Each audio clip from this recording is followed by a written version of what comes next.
Hello friends, स्वागत है आपका हमारे चैनल इजी स्टडी पे। तो फ्रेंड्स, आज का ये वीडियो आपके एग्जाम के पॉइंट ऑफ व्यू से बहुत ही इंपॉर्टेंट होने वाला है, क्योंकि इस वीडियो में हम फरवरी मंथ के 100 मोस्ट इंपॉर्टेंट क्वेश्चंस को कवर करने वाले हैं। ये एक क्विक रिवीजन सेशन है जो कि काफ़ी इन्फॉर्मेटिव और इंटरेस्टिंग होने वाला है, जिसमें हम कवर करेंगे national, international, sports, reports, rankings and appointment से रिलेटेड वो सारे क्वेश्चंस जो आपको पता होने ही चाहिए। तो इस वीडियो को एंड तक जरूर देखें और अपनी तैयारी को बेहतर करें। तो चलिए वीडियो को स्टार्ट करते हैं।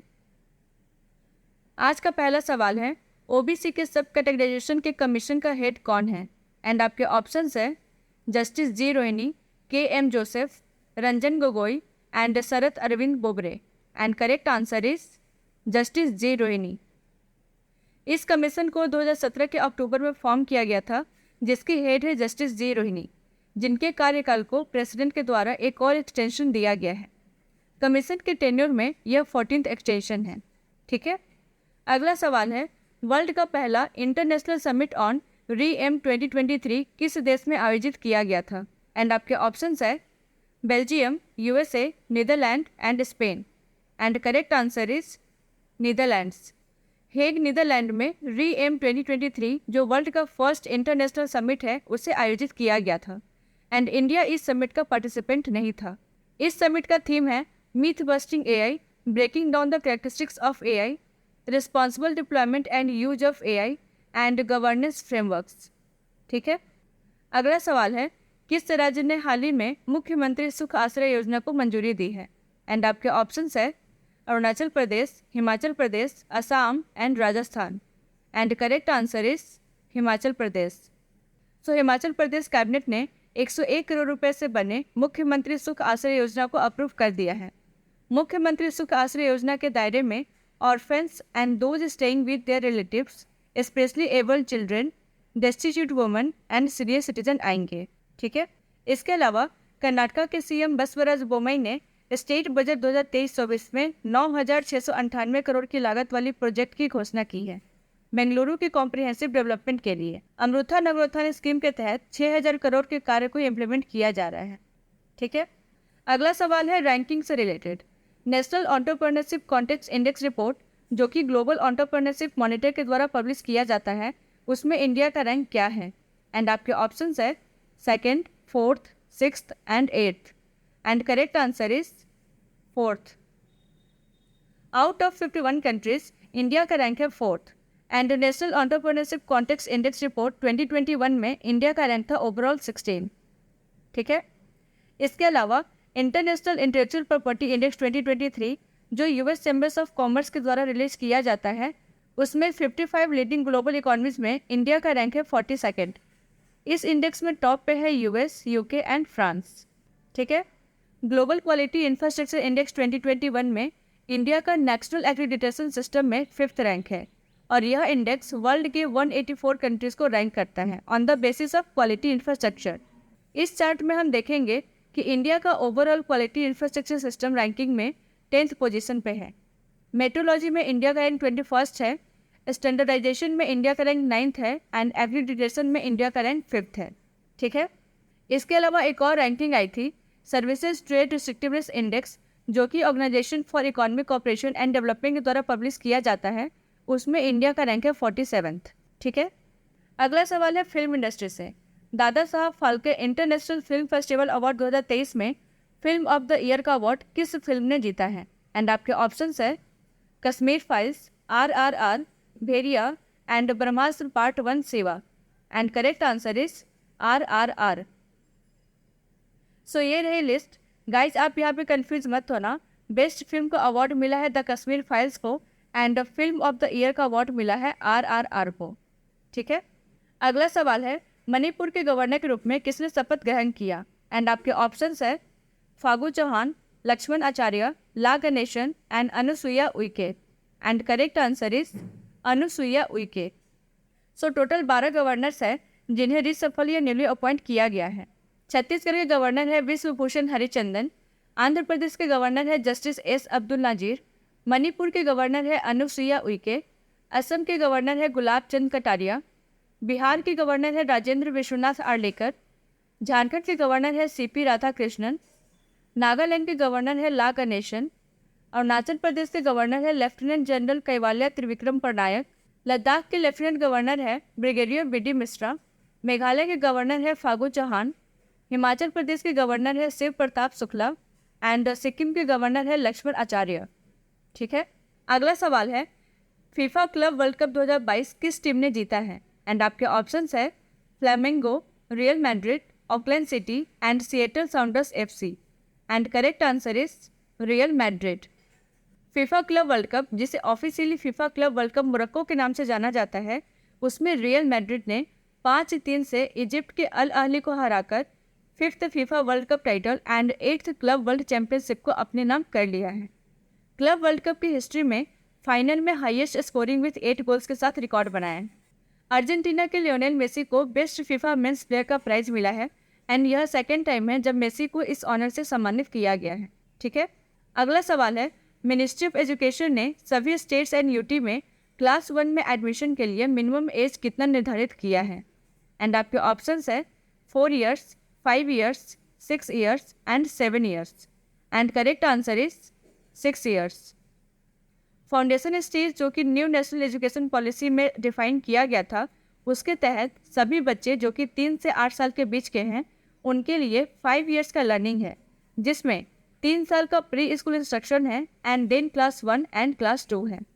ठीक है, अगला सवाल है इस्लाम नगर का नाम बदलकर जगदीशपुर कर दिया गया है, तो आपको बताना है कि यह किस स्टेट में स्थित है। एंड आपके ऑप्शंस है Bihar, Uttar Pradesh, Madhya Pradesh and Rajasthan. And correct answer is Madhya Pradesh. Madhya Pradesh government ने भोपाल के इस्लाम नगर का नाम बदलकर जगदीशपुर रख दिया है। इसके अलावा महाराष्ट्र के औरंगाबाद का नाम बदलकर छत्रपति संभाजी नगर और उस्मानाबाद का नाम बदलकर धाराशिव रख दिया गया है। मुंबई के ही 153 साल पुराना iconic Churchgate railway station का नाम बदलकर चिंतामन राव देशमुख रख दिया गया है। हमारे जो फॉर्मर फाइनेंस मिनिस्टर थे सी.डी. देशमुख, उनके ऑनर में। CD. Deshmukh first Indian governor थे RBI के। ठीक है, अगला सवाल है Jal Jan Abhiyan a nationwide campaign with the objective to ensure water security was launched in which state? And आपके ऑप्शंस है Odisha, Uttar Pradesh, Madhya Pradesh and Rajasthan. And correct answer is Rajasthan. प्रधानमंत्री नरेंद्र मोदी ने राजस्थान की सिरोही डिस्ट्रिक्ट में जल जन अभियान को वर्चुअली इनॉग्रेट किया है। वैसे लोग जो ब्रह्म कुमारी संस्थान और मिनिस्ट्री ऑफ जल शक्ति से एसोसिएट करते हैं, वे इसे रन करेंगे एक पब्लिक अवेयरनेस कैंपेन के रूप में 8 महीने के लिए देश भर में 5000 से ज़्यादा वाटर बॉडीज़ को प्रिजर्व करने के लिए। ठीक है, अगला सवाल है G20 से related. G20 finance ministers and central bank governors की फर्स्ट मीटिंग किस सिटी में हुई थी? एंड आपके ऑप्शंस है new Delhi, Bengaluru, Hyderabad and Guwahati. And correct answer is Bengaluru. 24 and 25 फरवरी 2023 को बेंगलुरु में G20 finance ministers and central bank governors की पहली बैठक हुई थी। ठीक है, अगला सवाल है वो पहला इंडियन रिटेलर कौन है जिसने CBDC यानी कि सेंट्रल बैंक डिजिटल करेंसी को इंट्रोड्यूस किया है, जिसे डिजिटल रुपी के नाम से भी जाना जाता है? एंड आपके ऑप्शंस है रिलायंस रिटेल, बिग बाजार, Flipkart and Snapdeal. And correct answer is Reliance retail. Reliance retail वो पहला इंडियन रिटेलर बन गया है जिसने CBDC को इंट्रोड्यूस किया है, जिसे डिजिटल रुपी भी कहा जाता है। Innovative technologies, ICICI bank and Kotak Mahindra bank, इन तीनों की कोलैबोरेशन के साथ इस फैसिलिटी को लॉन्च किया गया है। इसके अलावा 3 से 5 फरवरी 2023 को Indian society of assisted reproduction के 27th एनुअल कॉन्फ्रेंस को रविंद्र भवन कन्वेंशन सेंटर भोपाल, मध्य प्रदेश में आयोजित किया गया था। ठीक है, 13 से 14 फरवरी के बीच पुणे में driving holistic action for urban reverse धारा, जो एक एनुअल मीटिंग है रिवर सिटीज अलायंस के मेंबर्स का, उससे आयोजित किया गया था और यह meeting national mission for clean Ganga के द्वारा ऑर्गेनाइज किया गया था। रिवर सिटीज अलायंस को नवंबर 2021 में लॉन्च किया गया था 30 सिटीज़ में, जिसमें अब 95 सिटीज़ है और इस अलायंस को मिनिस्ट्री ऑफ जल शक्ति and ministry of housing and urban affairs के पार्टनरशिप में स्टार्ट किया गया था, जिसका 3 ब्रॉड थीम है networking, capacity building and technical support. इसके अलावा पटियाला ने होस्ट किया था 2 दिवसीय मिलिट्री लिटरेचर फेस्टिवल, जिसे पटियाला हेरिटेज फेस्ट एक्टिविटीज़ द्वारा ऑर्गेनाइज किया गया था। मुंबई में राष्ट्रीय संस्कृति महोत्सव 2023 को इनॉग्रेट किया गया था, जिसे मिनिस्ट्री ऑफ कल्चर द्वारा ऑर्गेनाइज किया गया था नेशनल यूनिटी एंड इंटीग्रिटी को कल्चरल एक्सचेंज के द्वारा प्रमोट करने के लिए। इसके पहले राष्ट्रीय संस्कृति महोत्सव 2019 में मध्य प्रदेश में आयोजित किया गया था, 2022 में आंध्र प्रदेश में आयोजित हुआ था एंड इस बार यानी कि 2023 में महाराष्ट्र में आयोजित किया गया था। न्यू दिल्ली में 9th इंटरनेशनल शेफ्स कॉन्फ्रेंस को स्टार्ट किया गया, जिसे Indian federation of culinary association and department of agriculture and farmer welfare द्वारा ऑर्गेनाइज किया गया था। यूनाइटेड नेशंस जनरल असेंबली ने साल 2023 को इंटरनेशनल ईयर ऑफ मिलेट्स के रूप में डिक्लेयर किया है एंड 2024 को इंटरनेशनल ईयर ऑफ कैमिलेट्स के रूप में डिक्लेयर किया है। अगला सवाल है, what is the name of first Indian space mission which will be launched by ISRO to observe the sun and the solar corona? And आपके ऑप्शंस है Aditya L1, solar L1, Surya L1 and Arun L1 and correct answer is Aditya L1। So ISRO ने planning किया है कि वो Aditya L1 mission को जून या जुलाई में L1 ऑर्बिट में लॉन्च करेगा, जो कि सन अर्थ सिस्टम का फर्स्ट लैंडिंग पॉइंट है। L1 ऑर्बिट अलाउ करेगा आदित्य L1 को सन को कंटिन्यूसली देखने के लिए। ठीक है, अगला सवाल है, according to production data of food and agriculture organisation corporate statistical database, which country is highest milk producer in the world? And आपके ऑप्शंस है China, India, USA and Japan and correct answer is India. So India first position पर है highest milk producer की list में। 2021-22 में global milk production में India का 24% contribution था। ठीक है, अगला सवाल है, which of the following has become first fintech app to launch UPI international services in 5 countries? And आपके ऑप्शंस है Paytm, PhonePe, Google Pay and Razorpay and correct answer is PhonePe. PhonePe के users अब UPI system का use करके 5 countries में international merchant outlets को payment करने के लिए एबल होंगे एंड वो 5 कंट्रीज है UAE, Singapore, Mauritius, Nepal and Bhutan. And users international debit cards की तरह इंडियन बैंक से डायरेक्ट फॉरेन करेंसी में पेमेंट कर सकेंगे। ठीक है, सो यहाँ आप देख सकते हैं UPI apps transaction count in 2022, जिसमें सबसे हाईएस्ट है फोनपे का 46.4%, गूगल पे का है 34.4%, पेटीएम का है 15.4%, अमेजॉन पे का है 1.5% एंड व्हाट्सएप का है 0.05% एंड अदर्स का है 2.15%। ठीक है, अगला सवाल है, के सत्यनारायण राजू को किस पब्लिक सेक्टर बैंक के MD एंड CEO के रूप में अपॉइंट किया गया है? एंड आपके ऑप्शंस है Punjab national bank, bank of Maharashtra, bank of Baroda and Canara bank and correct answer is Canara bank. Centre ने के सत्यनारायण राजू को केनरा बैंक के MD एंड CEO के रूप में अपॉइंट किया है। इन्होंने LV प्रभाकर को रिप्लेस किया है। इसके पहले 2021 में KS राजू केनरा बैंक के ED के रूप में सर्व कर चुके हैं। इसके अलावा बात करते हैं इंडियन बैंक के बारे में। सो गवर्नमेंट ने इंडियन बैंक का एग्जीक्यूटिव डायरेक्टर की पोस्ट की संख्या 3 से बढ़ाकर 4 करने की अनुमति दे दी है। तो ऐसा इसलिए हुआ क्योंकि डिपार्टमेंट ऑफ फाइनेंशियल सर्विसेज ने अगस्त 2019 में कहा था कि लास्ट डिक्लेयर रिजल्ट्स के अकॉर्डिंग 10 करोड़ रुपए या उससे अधिक के कुल कारोबार वाले नेशनलाइज्ड बैंक्स में 4 ED होने चाहिए। एंड इंडियन बैंक ने 1 अप्रैल 2020 को इलाहाबाद बैंक का नियंत्रण ग्रहण किया था। ठीक है, अगला सवाल है, नेशनल फिलेटेलिक एग्जीबिशन अमृत पेक्स 2023 को किसने ऑर्गेनाइज किया था? एंड आपके ऑप्शंस है UIDAI, NITI Aayog, department of post and SEBI and correct answer is department of post. So department of post under the ministry of communication के द्वारा अमृत पेक्स 2023 को ऑर्गेनाइज किया गया था, जिसमें इंडिया की rich culture, heritage and history को स्टैम्प्स के थ्रू दिखाया गया। सो बेसिकली अमृत पेक्स 2023 वेरियस फेसेट से इंडिया की स्टोरी को डिस्प्ले करने की सबसे बड़ी इनिशिएटिव में से एक है, जिसे 11 से 15 फरवरी के बीच प्रगति मैदान न्यू दिल्ली में आयोजित किया गया था। आर्ट्स ऑफ कलेक्टिंग स्टैम्प्स को कहा जाता है फिलैटली। ठीक है, अगला सवाल है, the centre has revised the minimum download speed for broadband connectivity. The definition of broadband now requires a minimum speed of what from telecom operators? And आपके ऑप्शंस है 1 Mbps, 2 Mbps, 2.5 Mbps and 5 Mbps and correct answer is 2 Mbps। So broadband को अब telecom operator से 2 Mbps की minimum speed की requirement होगी, चाहे वो वायर्ड ब्रॉडबैंड हो या वायरलेस ब्रॉडबैंड हो, जो कि 2013 से 512 kbps थी। सो बेसिकली अब एटलीस्ट 2 Mbps स्पीड तो होनी ही चाहिए ब्रॉडबैंड टैग के लिए। ठीक है, अगला सवाल है, हिंदुस्तान एरोनॉटिक्स लिमिटेड की इंडिया की लार्जेस्ट हेलीकॉप्टर मैन्युफैक्चरिंग फैसिलिटी को किस स्टेट में इनॉग्रेट किया गया है? एंड आपके ऑप्शंस है Tamil Nadu, Uttar Pradesh, Karnataka and Maharashtra and correct answer is Karnataka. So प्रधानमंत्री ने कर्नाटका के तुमाकुरु में इंडिया का बिगेस्ट हेलीकॉप्टर मैन्युफैक्चरिंग फैसिलिटी को अनवील किया है। साथ ही लाइट यूटिलिटी हेलीकॉप्टर को भी अनवील किया है। ठीक है, अगला सवाल है ऑन चिप ESG प्रोटेक्शन के फील्ड में रिसर्च एंड डेवलपमेंट के लिए Samsung semiconductor of India research ने किस IIT के साथ पार्टनरशिप किया है?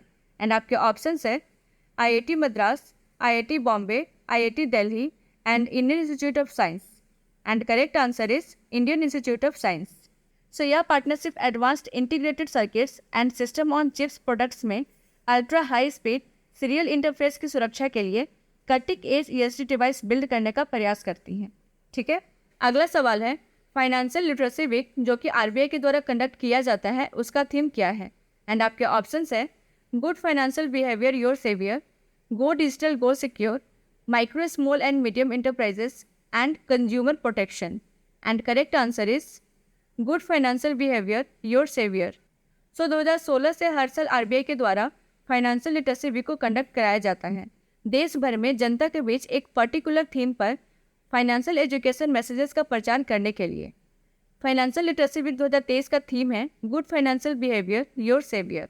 इसके अलावा RBI अपने दूसरे ग्लोबल हैकेथन हरबिंजर 2023 को ऑर्गेनाइज करवाया था जिसका थीम था इंक्लूसिव डिजिटल सर्विसेज। ठीक है, अगला सवाल है सीरिया एंड टर्की में अर्थक्वेक की वजह से तबाही हुई थी जिसकी सहायता के लिए गवर्नमेंट ऑफ इंडिया के द्वारा एक सर्च एंड रेस्क्यू ऑपरेशन को इनिशिएट किया गया था, उसका नाम क्या है? एंड आपके ऑप्शंस है operation Mitra, operation Maitri, operation friend and operation Dost. And correct answer is operation Dost. So operation दोस्त एक सर्च एंड रेस्क्यू ऑपरेशन है जो कि गवर्नमेंट ऑफ इंडिया के द्वारा इनिशिएट किया गया था जब टर्की एंड सीरिया में अर्थक्वेक आया था, जिसका एपी सेंटर था 34 kilometre west of Gaziantep Turkey. ठीक है, अगला सवाल है union cabinet has approved vibrant villages programme scheme for comprehensive development of villages located along the northern border. What is the allocation under this scheme? And आपके options है 1800 crore, 2800 crore, 3800 crore and 4800 crore. And correct answer is 4800 crore. So union cabinet ने northern border पर स्थित गांवों की comprehensive development के लिए vibrant villages programme नामक स्कीम को मंजूरी दी है जिसका एलोकेशन है 4800 करोड़। इस प्रोग्राम के जो की आउटकम्स है वो है connectivity all weather roads, drinking water, 24/7 electricity with solar and wind energy, mobile and internet connectivity, health and wellness centre, tourist centre etcetera. ठीक है, अगला सवाल है एरो इंडिया जो एक biennial air show and aviation exhibition है इसे किस सिटी में आयोजित किया गया था? एंड आपके ऑप्शंस है Chandigarh, Chennai, Bengaluru and Hyderabad. And correct answer is Bengaluru.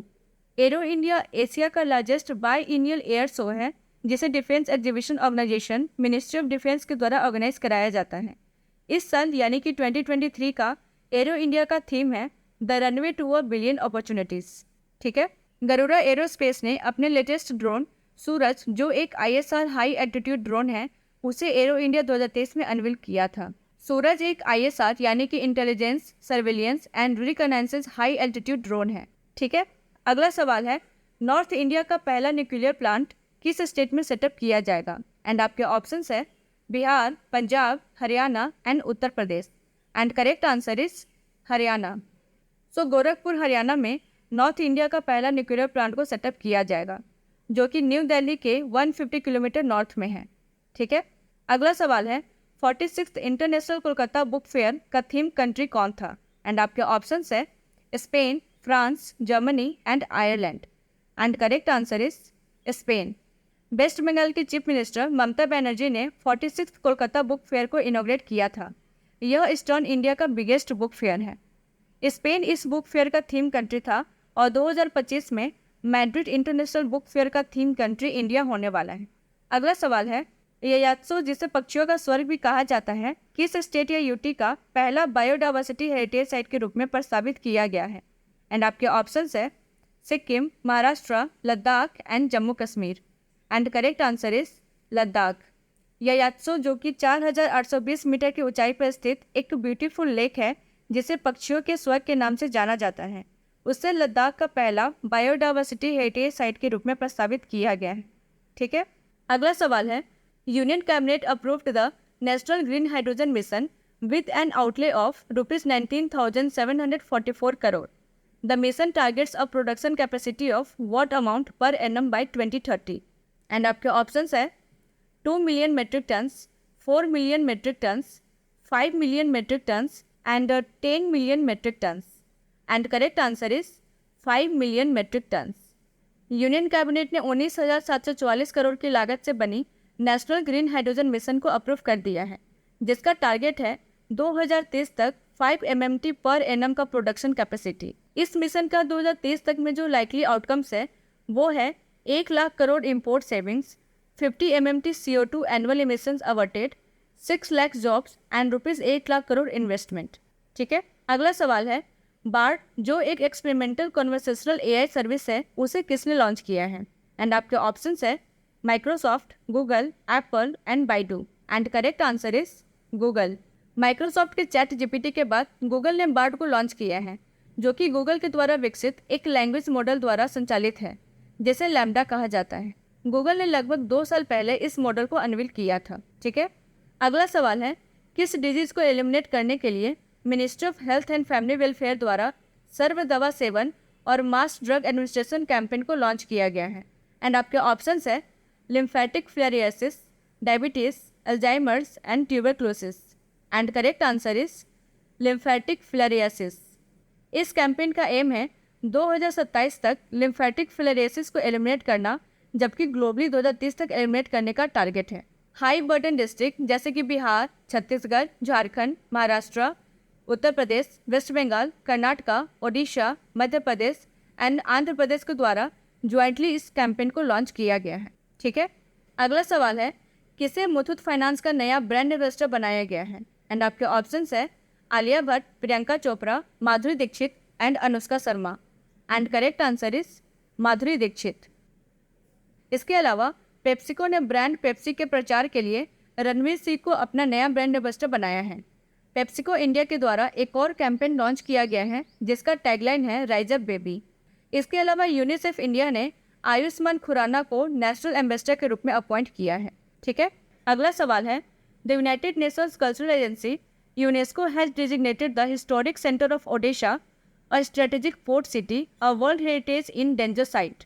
Odisha port city is located in which country? And आपके ऑप्शंस है Russia, Ukraine, Australia and UAE। And correct answer is Ukraine.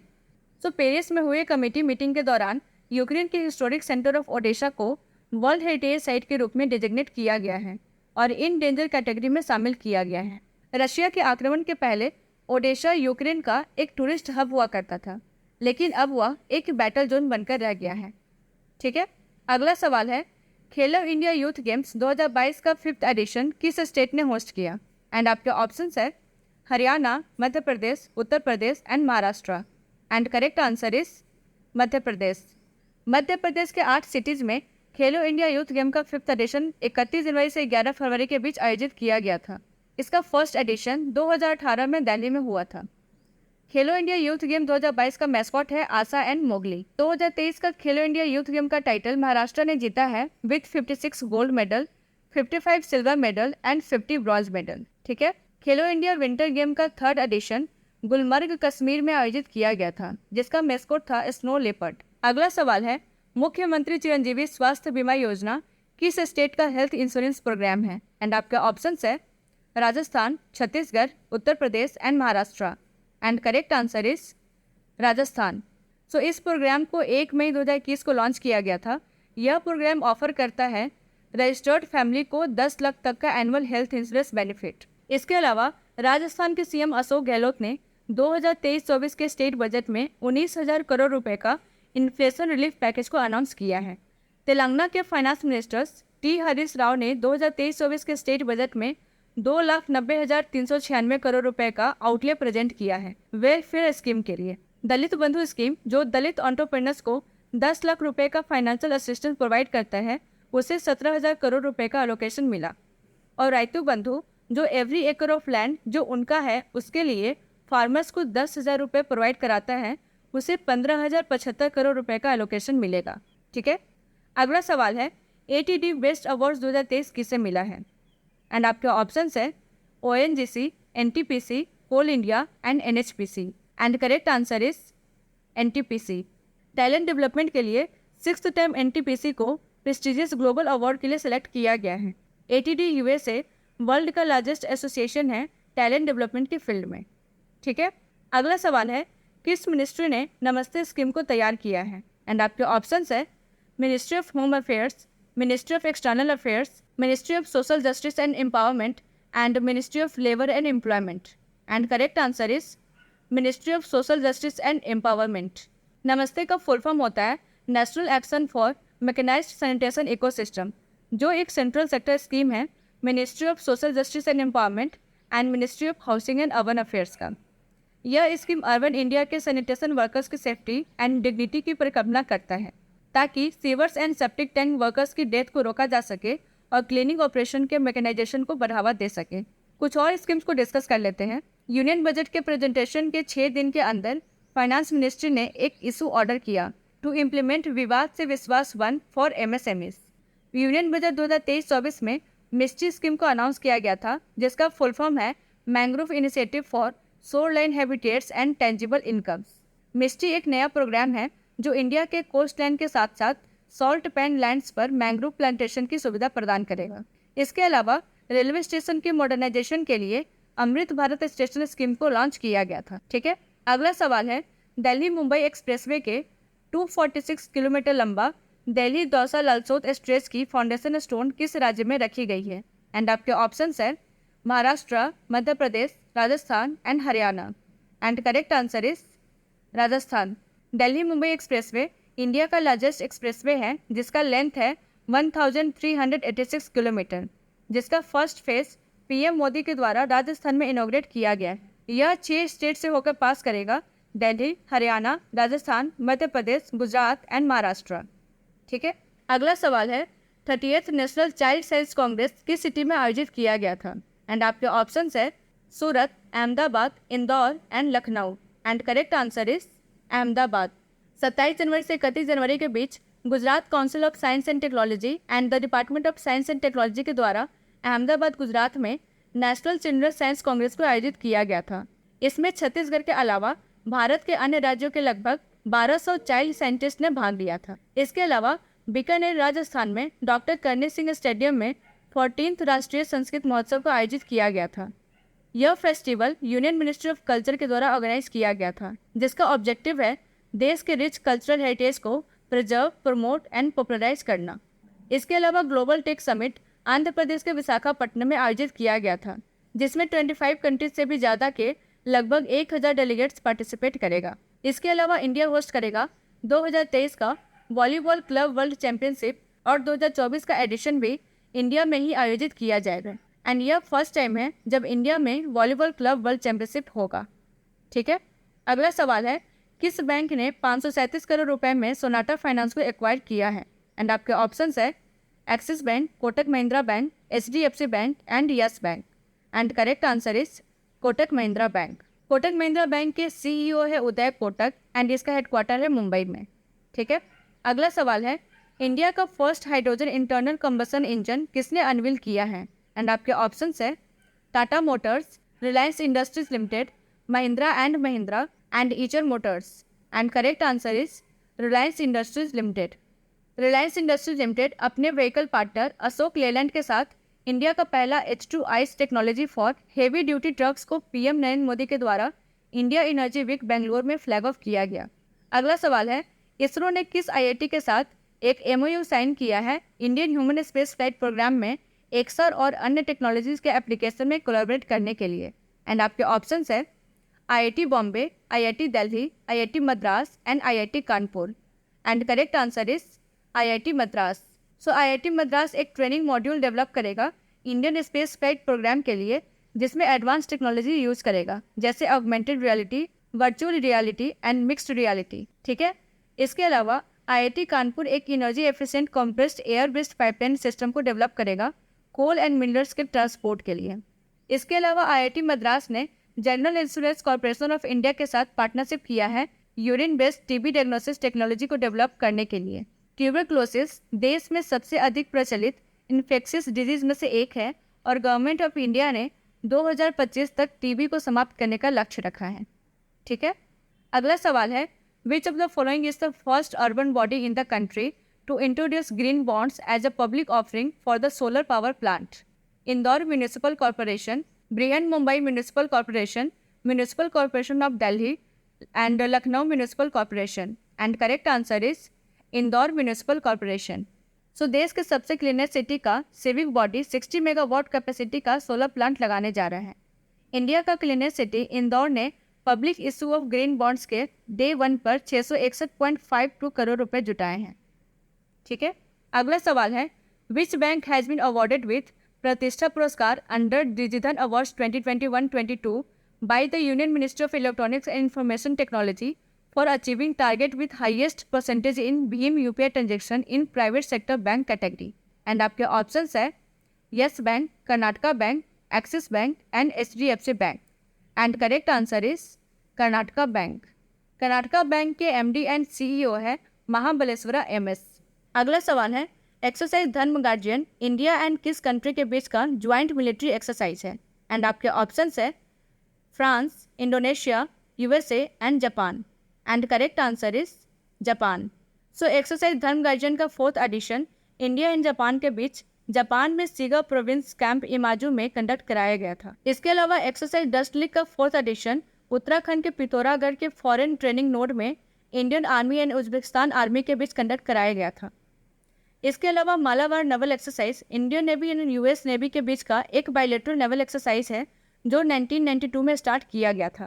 पहला मालाबार एक्सरसाइज 2007 में बे ऑफ बंगाल में आयोजित किया गया था। 2015 में जापान के ऐड होने के बाद यह एक ट्राइलेटरल फॉर्मेट में एक्सपैंड हुआ और 2020 में ऑस्ट्रेलियन नेवी के एडिशन के बाद क्वाड्रिलेटरल नेवल एक्सरसाइज बन गया। 15 नवंबर 2022 को मालाबार नेवल एक्सरसाइज का 26th addition C of Japan में आयोजित किया गया था। स्वदेशी हथियार प्रणालियों और उनकी ताकत को हाईलाइट करने के लिए इंडिया आर्मी ने एक्सरसाइज तोपची को कंडक्ट करवाया था और यह महाराष्ट्र और नासिक के देवलाली में स्कूल ऑफ आर्टिलरी में आयोजित किया गया था। ठीक है, अगला सवाल है, भारत चीता का 2nd बैच जिसे कुनो नेशनल पार्क में छोड़ा गया वह किस देश से आया है? एंड आपके ऑप्शंस है south Africa, Namibia, Zimbabwe and Kenya. And correct answer is south Africa. So union minister for environment, forest and climate change Shri Bhupendra Yadav ने साउथ अफ्रीका से लाए गए भारत चीता को मध्य प्रदेश की कुनो नेशनल पार्क में रिलीज किया है। इसी के साथ कुनो नेशनल पार्क में चीता की कुल संख्या 20 हो गई है। ठीक है, अगला सवाल है, which country has joined with UAE and France for trilateral partnership to work together in the fields of nuclear and solar energy as well as in tackling climate change and preserving biodiversity? And आपके options है Russia, Japan, India and USA। And correct answer is India. So India ने UAE France के साथ trilateral partnership को join किया है। ठीक है, अगला सवाल है, यूनियन कैबिनेट कमेटी ने सिकुलना टनल के कंस्ट्रक्शन को अप्रूव कर दिया है to ensure all weather connectivity between which state या UT? एंड आपके ऑप्शंस है Ladakh and Himachal Pradesh and Uttarakhand, Assam and Arunachal Pradesh and Jammu and Kashmir and Ladakh. And correct answer is Ladakh and Himachal Pradesh. Shinkula tunnel जो 4.1 किलोमीटर लंबा टनल है निमू पदम दोरचा रोड पर जो ऑल वेदर कनेक्टिविटी प्रोवाइड करेगा लद्दाख के बॉर्डर एरिया में। इस टनल का कंस्ट्रक्शन दिसंबर 2025 तक बनकर तैयार हो जाएगा। सिकुलना एक माउंटेन पास है जो कि 5091 मीटर की ऊंचाई पर स्थित है जो हिमाचल प्रदेश और लद्दाख के बीच की सीमा पर फैला हुआ है। ठीक है, अगला सवाल है, मेंस्ट्रुअल लीव की छुट्टी की अनुमति देने वाला पहला यूरोपियन नेशन कौन है? एंड आपके ऑप्शंस है Spain, Italy, Germany and Poland. And correct answer is Spain. So Spain वो पहला यूरोपियन कंट्री है जिसने विशेष रूप से पेनफुल पीरियड्स वाले वुमेन्स या गर्ल्स को काम से मेंस्ट्रुअल लीव लेने की अनुमति देने वाले कानून को पारित कर दिया है। ठीक है, अगला सवाल है, किस देश में वर्ल्ड का मोस्ट रिजिलियंट लेबर मार्केट है according to global labour resilience index 2023? And आपके ऑप्शंस है Denmark, Germany, Netherlands and Norway. And correct answer is Denmark. So Denmark 2023 के ग्लोबल लेबर रिजिलियंस इंडेक्स में फर्स्ट पोजीशन पर रहा है। व्हाइट सील ने लेबर मार्केट पर एनुअल रिपोर्ट लॉन्च किया है जिसका टाइटल है global labour resilience index 2023 uneven recovery during the world government summit. अगला सवाल है, फाइनेंशियल एक्शन टास्क फोर्स ने किस देश के मेंबरशिप को सस्पेंड कर दिया है? एंड आपके ऑप्शन है China, Pakistan, Russia and Australia. And correct answer is Russia. Financial action task force एक इंटर गवर्नमेंटल ऑर्गेनाइजेशन है जो मनी लॉन्ड्रिंग और टेररिस्ट फाइनेंसिंग का मुकाबला करना चाहता है। फाइनेंशियल एक्शन टास्क फोर्स ने रशिया के मेंबरशिप को सस्पेंड कर दिया है और FATF ने साउथ अफ्रीका और नाइजीरिया को ग्रे लिस्ट में ऐड करने का अनाउंसमेंट भी किया है। ठीक है, FATF को फॉर्म किया गया था 1989 में, जिसका पर्पस है combating money laundering and terrorist financing.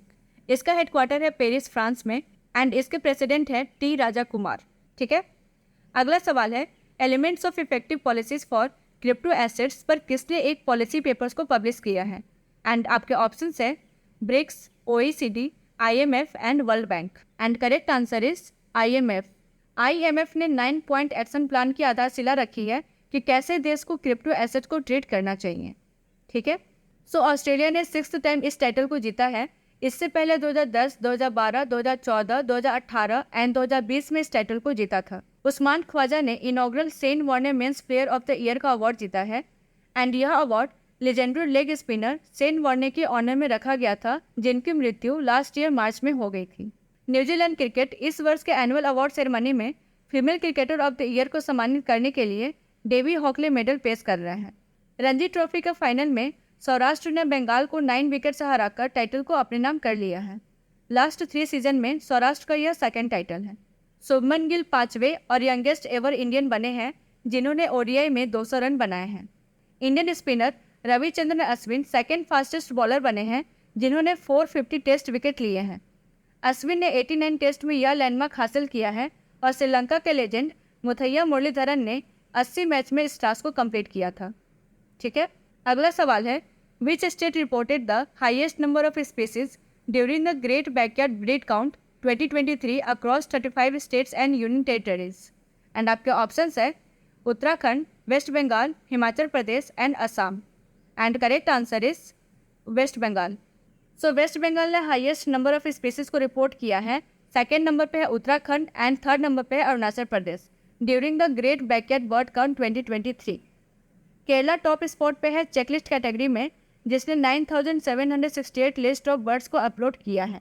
ठीक है, अगला सवाल है मुलेठी की संगठित खेती करने वाला भारत का पहला राज्य बनने के लिए किस राज्य ने हाल ही में नद्यपान मुलेठी की व्यावसायिक खेती शुरू की है? एंड आपके ऑप्शंस है Uttar Pradesh, Maharashtra, Himachal Pradesh and Gujarat. And correct answer is Himachal Pradesh. So Himachal Pradesh वो पहला स्टेट्स है जिसने मुलेठी कल्टीवेशन को ऑर्गेनाइज किया है। मुलेठी, जिसे लिकोरिस भी कहते हैं, यह एक स्वीट टेस्टिंग पेरेनियल श्रब है। अगला सवाल है नील मोहन को किस कंपनी का नया CEO नियुक्त किया गया है? एंड आपके ऑप्शंस है IBM, Adobe, YouTube and Vimeo. And correct answer is YouTube. So Neal Mohan एक इंडियन अमेरिकन बिजनेस एग्जीक्यूटिव है जो चौथे और करेंट CEO है यूट्यूब के, जिन्होंने सक्सीड किया है सुसेन वोजिकी को। गूगल के CEO है सुंदर पिचाई, माइक्रोसॉफ्ट के CEO है सत्या नडेला, IBM के CEO है अरविंद कृष्णा, शनेल के CEO है लीना नायर।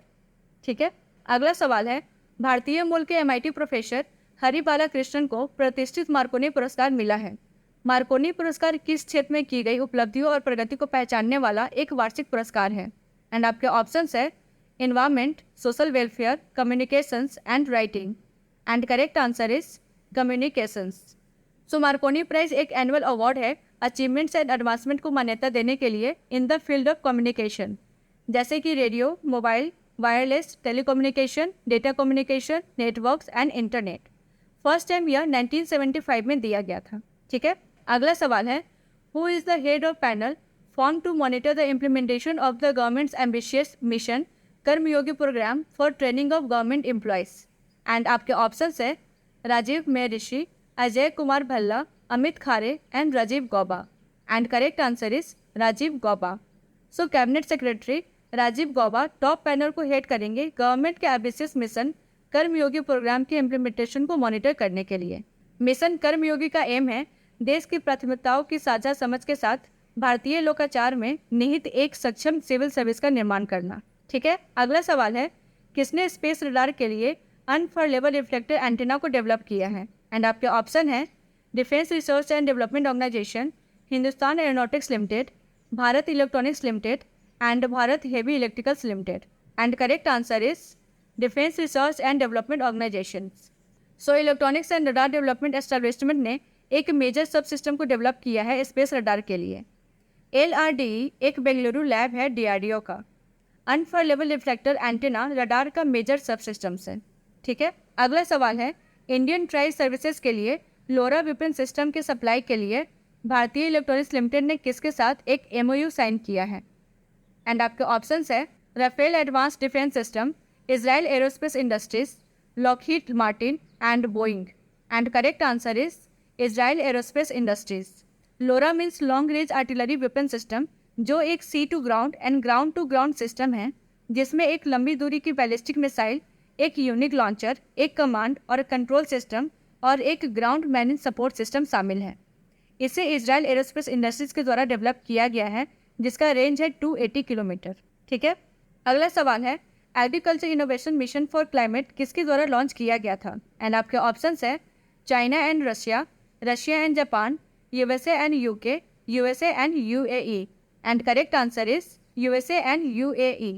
इंडिया ने ज्वाइन किया है एक ग्लोबल प्लेटफॉर्म जिसे USA एंड UAE ने लॉन्च किया है, जिसका एम है climate smart agriculture and food system innovation के लिए इन्वेस्टमेंट और सपोर्ट में तेजी लाना। Agriculture innovation mission for climate को नवंबर 2021 में लॉन्च किया गया था। ठीक है, अगला सवाल है, 41 इंडिजीनियस मॉड्यूलर ब्रिज की खरीद के लिए मिनिस्ट्री ऑफ डिफेंस ने किसके साथ एक कॉन्ट्रैक्ट साइन किया है? एंड आपके ऑप्शंस है Bharat Dynamics Limited, Hindustan aeronautics limited, Bharat electronics limited and Larsen and Toubro. And correct answer is Larsen and Toubro. So इस गेम चेंजिंग ब्रिज को डिजाइन एंड डेवलप किया गया है DRDO के द्वारा और प्रोड्यूस किया गया है लार्सन एंड टूब्रो के द्वारा। इस ब्रिज को बनाने का एस्टिमेटेड कॉस्ट है 2585 करोड़ रुपीस। ठीक है, अगला सवाल है, coaching beyond my days with the Indian cricket team नामक बुक के ऑथर कौन है? एंड आपके ऑप्शंस है Ravi Shastri, Rahul Dravid, Vikram Rathour and R Sridhar. And correct answer is R Sridhar. अगला सवाल है, हर साल किस तारीख को नेशनल प्रोडक्टिविटी डे सेलिब्रेट किया जाता है? एंड आपके ऑप्शंस है 9 फरवरी, 12 फरवरी, 15 फरवरी एंड 18 फरवरी। एंड करेक्ट आंसर इज 12 फरवरी। सो नेशनल प्रोडक्टिविटी काउंसिल के फाउंडेशन डे को मार्क करने के लिए नेशनल प्रोडक्टिविटी डे को सेलिब्रेट किया जाता है, जिसका मिशन है देश में प्रोडक्टिविटी को बढ़ावा देने के लिए जागरूकता को प्रमोट करना। नेशनल प्रोडक्टिविटी डे का 2023 का थीम है a chance to set goals. ठीक है, इसके अलावा नेशनल साइंस डे को हर साल 28 फरवरी को सेलिब्रेट किया जाता है CV रमन द्वारा रमन इफेक्ट के डिस्कवरी को मार्क करने के लिए। फर्स्ट टाइम इसे 1987 में ऑब्जर्व किया गया था। इस डिस्कवरी के लिए 1930 में CV रमन को फिजिक्स में नोबेल प्राइज भी मिला था। नेशनल साइंस डे 2023 का थीम है global science for global wellbeing. ठीक है, अगला सवाल है, लंदन में इंडिया UK अचीवर्स के द्वारा किसे लाइफ टाइम अचीवमेंट ऑनर से सम्मानित किया गया है? एंड आपके ऑप्शंस है P Chidambaram, Raghuram Rajan, Manmohan Singh and Nirmala Sitharaman. And correct answer is Manmohan Singh. So doctor Manmohan Singh को universities of Oxford and Cambridge में उनके कंट्रीब्यूशन के लिए उन्हें लाइफ टाइम अचीवमेंट ऑनर से सम्मानित किया गया है। ठीक है, अगला सवाल है, family ID one family one identity portal को किस स्टेट गवर्नमेंट ने लॉन्च किया है? एंड आपके ऑप्शंस है Gujarat, Haryana, Uttar Pradesh and Rajasthan. And correct answer is Uttar Pradesh. One job per family proposal को लागू करने के लिए एक यूनिट के रूप में परिवारों की पहचान करने के लिए इस पोर्टल को लॉन्च किया गया है। ठीक है, अगला सवाल है, हेच विद क्रिप्टो रिसर्च के अकॉर्डिंग 2022 में क्रिप्टो करेंसी के अडॉप्शन के मामले में सबसे बड़ा देश कौन सा है? एंड आपके ऑप्शंस है USA, Japan, Australia and India. And correct answer is Australia. 7.37 out of 10 के स्कोर के साथ ऑस्ट्रेलिया वो सबसे बड़ा देश है क्रिप्टो करेंसी को अपनाने के मामले में। इंडिया 7 सबसे बड़ा नेशन है 2023 में क्रिप्टो के अडॉप्शन के मामले में। USA सेकेंड रैंक पे है एंड ब्राज़ील थर्ड रैंक पे है। ठीक है, अगला सवाल है, किस स्टेट का हाईकोर्ट पहला हाईकोर्ट बन गया है जिसने रीजनल लैंग्वेज में जजमेंट को पब्लिश किया है? एंड आपके ऑप्शंस है Karnataka, Maharashtra, Gujarat and Kerala. And correct answer is Kerala. So Kerala high court ने मलयालम लैंग्वेज में अपने जजमेंट को पब्लिश किया है एंड इसी के साथ ये देश का पहला हाईकोर्ट बन गया है रीजनल लैंग्वेज में जजमेंट को पब्लिश करने वाला। ठीक है, अगला सवाल है किसने लाइफ लेसन फ्रॉम इंडिया नामक रिपोर्ट रिलीज की है? एंड आपके ऑप्शंस है international atomic energy agency, world bank, international energy agency and international renewable energy agency. And correct answer is international energy agency. International energy agency की report के अनुसार life initiative 2030 में दुनिया को $440 बिलियन बचा सकती है। लाइफ मिशन को नीति आयोग के द्वारा संचालित किया जा रहा है और ministry of environment, forest and climate change के द्वारा इम्प्लीमेंट किया गया है। इस मिशन के उद्देश्य के अनुसार 2028 तक इंडिया में कम से कम 80% सभी villages and urban local bodies को इन्वायरमेंटल फ्रेंडली बनाना है। ठीक है, इंटरनेशनल एनर्जी एजेंसी को क्रिएट किया गया था 1974 में to help coordinate a collective response to major disruption in supply of oil. इसका हेडक्वार्टर है पेरिस, फ्रांस में एंड इंडिया इसका एसोसिएट मेंबर है। ठीक है, अगला सवाल है सेंट्रल गवर्नमेंट ने दिबांग हाइड्रो पावर प्रोजेक्ट को मंजूरी दी है। यह प्रोजेक्ट किस स्टेट या यूटी में स्थित है? एंड आपके ऑप्शंस है Sikkim, Arunachal Pradesh, Jammu and Kashmir and Himachal Pradesh. And correct answer is Arunachal Pradesh. So India का largest ever hydro power project Dibang hydro power project को सेंट्रल गवर्नमेंट ने अप्रूव कर दिया है। इस मल्टीपर्पज़ प्रोजेक्ट को अरुणाचल प्रदेश की लोअर दिबांग वैली डिस्ट्रिक्ट पर चीन की सीमा के करीब सेटअप किया जा रहा है। इस प्रोजेक्ट को national hydro electric power corporation limited के द्वारा डेवलप किया जाएगा। इसे बनने में लगभग 9 साल का समय लगेगा। ठीक है, अगला सवाल है अल्ट्रासैट किस देश का पहला स्पेस टेलीस्कोप मिशन है? एंड आपके ऑप्शंस है Israel, China, India and Saudi Arabia. And correct answer is Israel. So NASA launch करेगा इजराइल का पहला स्पेस टेलीस्कोप मिशन अल्ट्रासैट, जिसे वो 2026 के करीब लॉन्च करेगा। अल्ट्रासैट एक बड़े एरिया का अल्ट्रावायलेट ऑब्जर्वेटरी है जो यूनिवर्स में शॉर्ट ड्यूरेशन इवेंट्स के सीक्रेट्स को इन्वेस्टिगेट करेगा, जैसे supernova explosion and mergers of neutron stars. इसे अर्थ के अराउंड जियो स्टेशनरी ऑर्बिट में लॉन्च करने का प्लान किया गया है। ठीक है, अगला सवाल है निम्नलिखित में से कौन सा देश का पहला राज्य बन गया है जिसने रोबोटिक स्कैवेंजर बैटरीबुक को सेवा में लगाकर अपने सभी चालू मैनहोलों की सफाई के लिए रोबोटिक्स तकनीक का उपयोग किया है? एंड आपके ऑप्शंस है Tamil Nadu, Kerala, Karnataka and Maharashtra. And correct answer is Kerala. So Kerala वो पहला देश है जिसने क्लीनिंग के लिए रोबोटिक टेक्नोलॉजी का यूज़ किया है। रोबोटिक स्कैवेंजर बैंडिकूट जिसे केरला बेस्ड जेनो रोबोटिक्स के द्वारा डेवलप किया गया है, उसके जरिए सभी क्लीनिंग के प्रोसेस को कंप्लीट किया गया है। ठीक है, अगला सवाल है देवरीगढ़ टाइगर रिजर्व किस स्टेट में स्थित है? एंड आपके ऑप्शंस है Assam, Odisha, Tamil Nadu and West Bengal. And correct answer is Odisha. So national tiger conservation authority ने देवरीगढ़ वाइल्ड लाइफ सेंचुरी को टाइगर रिजर्व घोषित करने के ओडिशा गवर्नमेंट के प्रपोजल को अप्रूव कर दिया है।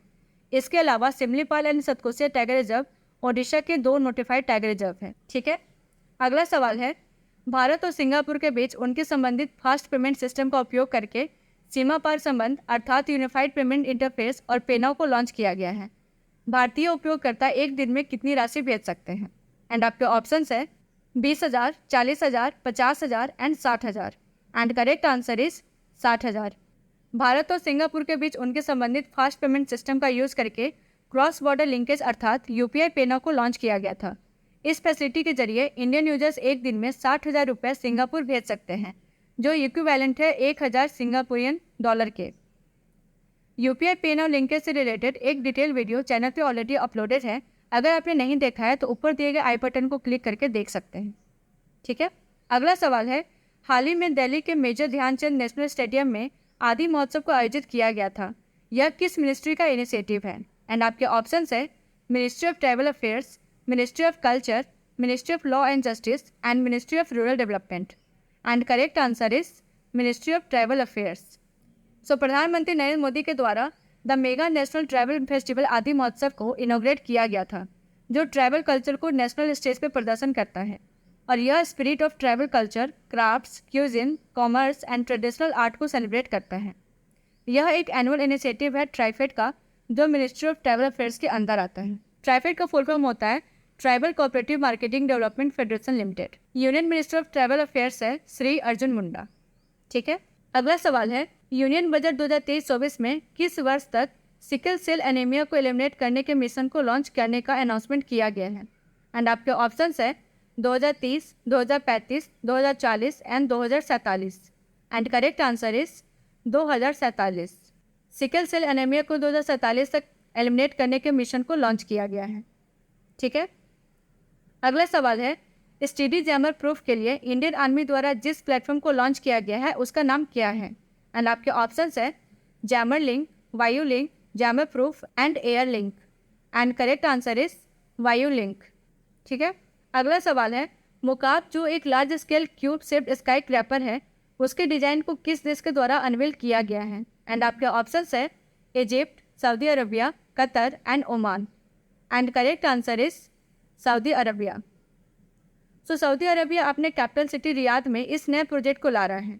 यह 400 मीटर ऊंचा, चौड़ा और लंबा खड़ा होगा, जो 20 एम्पायर स्टेट बिल्डिंग को होल्ड करने के लिए बिग एनफ है। ठीक है, अगला सवाल है, राष्ट्रपति भवन के मुगल गार्डन का नाम बदलकर क्या रखा गया है? एंड आपके ऑप्शंस है मुगल उद्यान, राष्ट्रपति Udyan, Amrit Udyan and Amrit Bagh. And correct answer is Amrit Udyan. 15 एकड़ में फैला राष्ट्रपति भवन के मुगल गार्डन का नाम बदलकर अमृत उद्यान कर दिया गया है। ठीक है, तो ये थे फरवरी मंथ के top 100+ most important current affairs, जो कि आपके एग्जाम के पॉइंट ऑफ व्यू से बहुत ही इंपॉर्टेंट है। आई रियली होप ये सेशन आपके लिए बहुत ही फुलफिलिंग और बहुत ही हेल्पफुल रहा होगा। अगर ये वीडियो आपको अच्छी लगी हो तो प्लीज़ वीडियो को लाइक करें, चैनल को सब्सक्राइब करें और फ्रेंड्स के साथ शेयर करना ना भूलें। Till then keep learning, take care and good bye.